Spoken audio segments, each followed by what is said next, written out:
بسم اللہ الرحمن الرحیم۔ حضرت ابو ہریرہ رضی اللہ عنہ سے روایت ہے کہ اللہ کے رسول صلی اللہ علیہ وسلم نے ارشاد فرمایا، علامت المنافق ثلاث، اذا حدث كذب واذا وعد اخلف واذا اؤتمن خان، متفق علیہ۔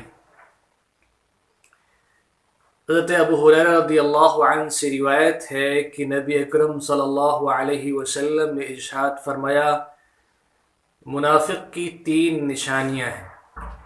جب وہ بات کرتا ہے تو جھوٹ بولتا ہے، جب وہ وعدہ کرتا ہے تو وعدہ خلافی کرتا ہے، اور جب امین بنایا جاتا ہے تو خیانت کرتا ہے۔ منافق کی یہ تین بڑی علامتیں ہیں۔ نفاق کس کو کہتے ہیں؟ نافقہ یا نفقہ کا مطلب عربی زبان میں یہ ہوتا ہے کہ گوہ ایک قسم کا جانور ہے جو بڑی چھپکلی کی مانند ہوتا ہے۔ وہ اپنے بل کے دو منہ رکھتا ہے، ایک طرف سے داخل ہوتا ہے اور دوسری طرف سے نکلتا ہے۔ کبھی اس کو خطرہ ہوتا ہے ایک بل کے ایک دہانے اور منہ کی طرف سے، تو دوسری طرف سے وہ نکل جاتا ہے، اور دوسری طرف سے اسے کبھی خطرہ ہوتا ہے تو پہلے منہ کی طرف سے نکل جاتا ہے جو اس کا رخ ہے۔ اس طرح وہ دھوکہ دیتا ہے۔ تو عربوں میں یہ بات مشہور تھی کہ جو بھی دو طرح کی بات کرے، دو طرح کا عقیدہ رکھے اور اپنی دو شکل رکھے، کہیں پر کچھ بات کرے کہیں پر کچھ بات کرے، تو ایسے شخص کے لیے منافق کا لفظ استعمال ہوتا تھا۔ اسلامی شریعت میں منافق ایسے شخص کو کہتے ہیں کہ جو شخص اپنے دل میں کفر چھپائے ہوئے بیٹھا ہو اور باہر وہ اسلام کا اظہار کرتا ہو، ظاہر میں وہ مسلمان ہو اور باطن میں وہ کافر ہو، ایسے شخص کو منافق کہا جاتا ہے۔ اللہ کے رسول صلی اللہ علیہ وسلم نے اس حدیث میں منافق کی تین علامتیں بتائی ہیں۔ اذا حدث کذب، جب وہ بات کرے تو جھوٹ بولے، یعنی نفاق کی پہلی علامت یہ ہوتی ہے کہ انسان کثرت سے جھوٹ بولتا ہو۔ ظاہر سی بات ہے، جھوٹ کے ذریعے ہی سے دھوکہ دیا جاتا ہے۔ دوسرے نمبر پر نفاق کی جو بڑی علامت ہے، اذا وعد اخلف، جب وعدہ کرے تو وعدہ خلافی کرے، اور جب امین بنایا جائے تو خیانت کرے۔ نفاق دو قسم کا ہوتا ہے۔ ایک تو اعتقادی نفاق ہے کہ انسان دل سے کافر ہو اور اپنا کفر چھپائے ہوئے ہو اور باہر وہ اسلام کا اظہار کر رہا ہو، جس میں یہ تین بڑی علامتیں ذکر کی جاتی ہیں۔ اس کے علاوہ ایک نفاق عملی بھی ہوتا ہے کہ انسان دل سے تو مومن ہے، مسلمان ہے، لیکن عملی طور پر اس سے کچھ ایسے گناہ سرزد ہوتے ہیں جو منافقین سے ہوتے ہیں۔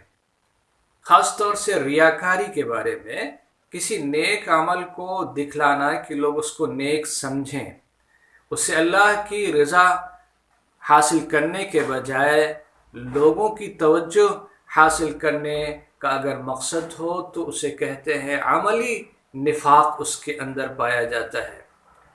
لہذا نفاق سے بچنے کی کوشش کرنا چاہیے۔ صحابہ کرام نفاق کے سلسلے میں بہت حساس تھے۔ اب اس حدیث سے اندازہ لگائیے کہ حضرت حنظلہ ایک مشہور صحابی ہیں اور کاتب وحی بھی ہیں۔ وہ ایک مرتبہ گزر رہے تھے، ان کی ملاقات حضرت ابوبکر صدیق رضی اللہ عنہ سے ہوئی۔ حضرت ابوبکر صدیق رضی اللہ عنہ نے ان سے پوچھا، کیا حال ہے؟ تو انہوں نے کہا کہ حنظلہ تو منافق ہو گیا۔ انہوں نے پوچھا کیا بات ہے؟ تو حضرت حنظلہ نے بتایا کہ جب میں اللہ کے رسول کی خدمت میں ہوتا ہوں اور مجلس میں ہوتا ہوں اور اللہ کے رسول صلی اللہ علیہ وسلم جنت اور جہنم کا تذکرہ کرتے ہیں تو مجھے ایسا محسوس ہوتا ہے کہ میں جنت اور جہنم کو اپنی آنکھوں سے دیکھ رہا ہوں، اور جب میں آپ کی مجلس سے نکل کر اپنے گھر چلا جاتا ہوں، بیوی بچوں اور کاروبار میں لگ جاتا ہوں تو وہ کیفیت باقی نہیں رہتی۔ حضرت ابوبکر صدیق رضی اللہ عنہ نے کہا یہی کیفیت تو ہماری بھی ہوتی ہے۔ دونوں اللہ کے رسول صلی اللہ علیہ وسلم کی خدمت میں حاضر ہوئے اور اپنی بات رکھی کہ ہم لوگوں کی کیفیت آپ کی مجلس سے نکلنے کے بعد ویسی نہیں رہتی جیسی اس مجلس میں رہتی ہے۔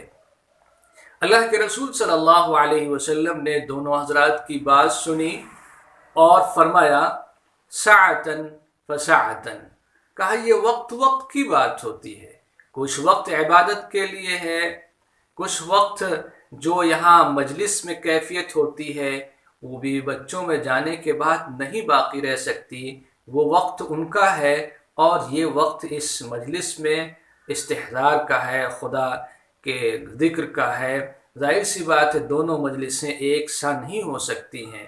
اللہ کے رسول صلی اللہ علیہ وسلم نے اس حدیث میں یہ بھی بتایا کہ وہ وقت دوسرے کاموں کے لیے ہے اور انسان کو وہ کیفیت باقی نہیں رہتی، گویا آپ نے اطمینان دلایا۔ اس سے بات ظاہر ہوتی ہے کہ صحابہ کرام نفاق سے کس قدر بچنے کی کوشش کرتے تھے، اور دوسری بات یہ بھی اس سے معلوم ہوتی ہے کہ صحابہ کرام اپنے اوپر نفاق کا خطرہ محسوس کرتے تھے۔ جیسے انسان بیماریوں سے بچنے کی کوشش کرتا ہے، احتیاطی تدابیر اختیار کرتا ہے، اور ہمیشہ اس کے لیے اگر ذرا سے بھی شک ہو تو علاج کی کوشش کرتا ہے، ایسے ہی کیفیت صحابہ کرام کی ہوا کرتی تھی کہ وہ نفاق سے بچنے کی کوشش کرتے تھے، اس کی علامتوں سے بچتے تھے، اور اس کے ساتھ ساتھ کبھی ایسی کیفیت ہوتی تھی تو اللہ کے رسول سے مل کر اس کے ازالے کی کوشش کرتے تھے، اور جو پکے منافق ہوتے تھے وہ اسے کسی کا ذکر نہیں کرتے تھے۔ صحابہ کرام اپنے اوپر نفاق کا خطرہ محسوس کرتے تھے، لیکن بہت سے لوگ ایسے ہیں جو نفاق کی علامتیں دوسروں میں تلاش کرتے ہیں۔ ہمیں دوسروں میں تلاش کرنے کے بجائے اپنے اندر یہ دیکھنا چاہیے کہ اگر ہمارے اندر کوئی ایسی بات پائی جاتی ہے تو اس کو دور کرنے کی کوشش کریں۔ مثلا اگر ہم جھوٹ بولتے ہیں تو جھوٹ سے بچنے کی کوشش کریں، وعدہ خلافی کرتے ہیں تو وعدہ خلافی سے بچنے کی کوشش کریں، اگر خیانت کرتے ہیں تو خیانت سے بچنے کی کوشش کریں، اور بھی جو علامتیں ہیں نفاق کے ان سے بچنے کی کوشش کرنا چاہیے۔ یہی صحابہ کرام کا معمول تھا۔ اگر ہم دوسروں میں نفاق کی علامتیں تلاش کرنا شروع کر دیں گے اور اپنی طرف سے غافل ہو جائیں گی تو یہ اچھی بات نہیں ہوگی، بلکہ اس کا معاشرے میں اور سماج میں ایک دوسری قسم کی چیز وجود میں آ جائے گی۔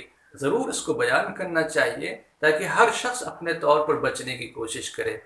آج کسی کے پاس کوئی میٹر نہیں ہے کہ وہ لگا کے یہ بتا دے کہ فلاں شخص منافق کامل ہے اور میں مومن کامل ہوں، لہذا اس میں اعتدال ہونا چاہیے، اور انسان کو خود اس بات کا مکلف ہونا چاہیے کہ وہ نفاق کی علامتوں سے بھی بچے، نفاق سے بھی بچنے کی کوشش کرے۔ اللہ تعالی ہم سب کو ایمان پر استقامت عطا فرمائے اور نفاق سے بچنے کی کوشش کرنے والا اور پورے طور پر اس سے پاک صاف